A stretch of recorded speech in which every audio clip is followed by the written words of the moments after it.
It is a great honor indeed to be able to present a brief overview of the review article titled Emerging Techniques in Brain Tumor Imaging, What the Radiologist Needs to Know.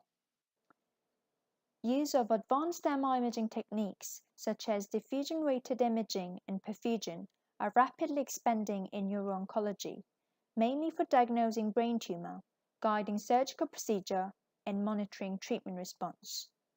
Water diffusion is substantially reduced in the setting of increased tumor cellularity, and perfusion MR assesses tumor vascularity associated with neoangiogenesis. These are rapidly becoming modality of choice to detect, characterize, or even stage viable tumor lesions, especially malignant brain tumors, including glioblastomas, metastatic tumors, and lymphomas. MR hardware such as gradient cores for advanced MR imagings have been greatly improved over the recent years, and new MR techniques have emerged based on a variety of different pathophysiologic backgrounds. ADC usually estimates water diffusion within extracellular and extravascular space and has been shown to be inversely correlated with tumor cellularity. Given that pre- and post-treatment malignant tumors have a high tumor cellularity, they usually have low ADC values, and diffusion-weighted image signal is accentuated on high V-value images. ADC reflects various aspects other than tumor cellularity. The necrotic tumor component of glioblastoma usually shows low DWI signal intensity due to migration and apoptosis of hypoxic tumor cells.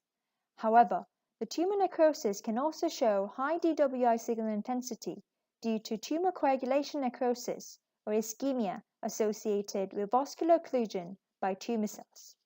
Moreover, restricted diffusion signal intensities can also be attributed to the combination of highly cellular tumor areas with inflammatory processes. Previous study demonstrated the diagnostic superiority of serial ADC parametric response measurement for predicting glioblastoma treatment response compared to single time point measurement. Among diffusion-weighted images, intravoxel incoherent motion, IVIM, is entering the clinical field to evaluate tissue perfusion without use of contrast agents and allowing separation of microcirculation from true water molecular diffusion. IVIM was successfully used as a non-invasive imaging method to differentiate primary CNS lymphoma with atypical features from glioblastoma, demonstrating higher mean maximum fraction in the glioblastoma group. Perfusion MR imaging techniques have been commonly used in the evaluation of malignant brain tumors and largely consist of three methods: dynamic susceptibility contrast perfusion MR, dynamic contrast enhanced perfusion MR, and arterial spin labeling. These three perfusion MR techniques reflect different pathophysiologies and have different clinical impacts in the evaluation of pre- and post-treatment brain tumors. A relative cerebral blood volume derived from DSC reliably estimates tumor microvessel area, and previous study demonstrated that the percent change of skewness and kurtosis of CBV may be a potential imaging biomarker for early treatment response in patients with newly diagnosed glioblastoma. DCE perfusion MR imaging is suited for discrimination of mature and immature tumor vessels to show the hypoxia-induced regulation of tumor vessel permeability. A study has shown that a biomodal histogram analysis of area under the curve derived from DCE can be a potential non-invasive imaging biomarker for differentiating recurrent glioblastoma from radiation necrosis.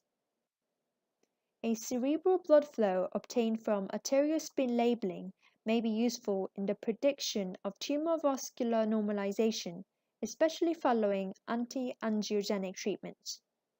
New imaging techniques, such as amide proton transfer imaging, is now being evaluated as a biomarker for cell proliferation and protein expression.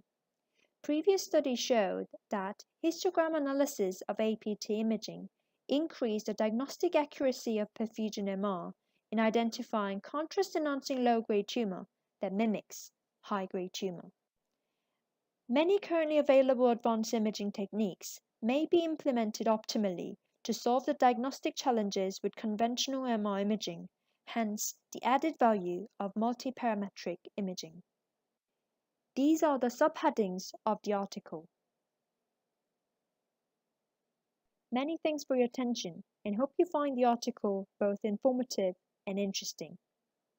Thank you.